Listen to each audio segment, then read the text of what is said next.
Bonjour à tous, qu'est-ce qu'on lit aujourd'hui?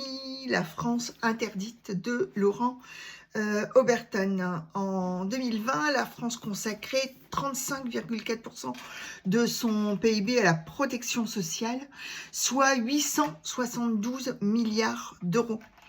C'est-à-dire à peu près 33 000 euros par an et par travailleur. Le coût de l'immigration est difficile, clandestine bien évidemment, est difficile à évaluer. Avant la crise des réfugiés, Jean-Paul Gourevitch, consultant pour le ministère des Affaires étrangères et le Conseil de l'Europe, donc pas n'importe qui, estimait ce coût à 4,6 milliards d'euros par an. Et ce chiffre a été repris d'ailleurs dans les contribuables associés numéro 25 de juin 2011. 2011, on est en 2026. Le coût de la politique des îles françaises, selon la Cour des comptes, s'élevait en 2013, c'est-à-dire dans la crise des réfugiés, à plus de 2 milliards d'euros par an. Sans doute le double cette année, admettez. D'ailleurs, France Info, quand même qui n'est pas à droite mais plutôt à gauche, en 2015, le 4 septembre 2015.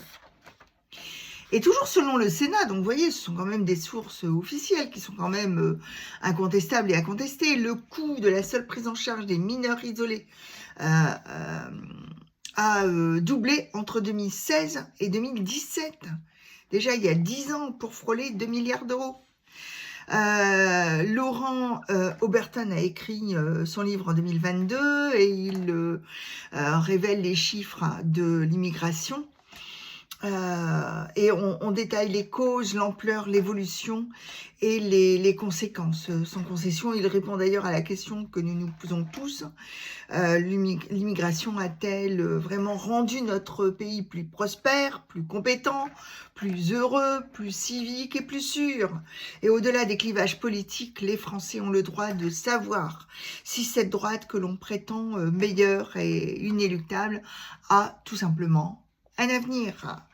Et s'ils en sont partis, ils ont le droit d'exiger un bilan transparent de se vivre ensemble plutôt qu'en subir la perpétuelle apologie, plutôt que de se voir ignorés, méprisés, criminalisés dans leurs attitudes. Donc, encore une fois, la France interdite de Laurent Oberton.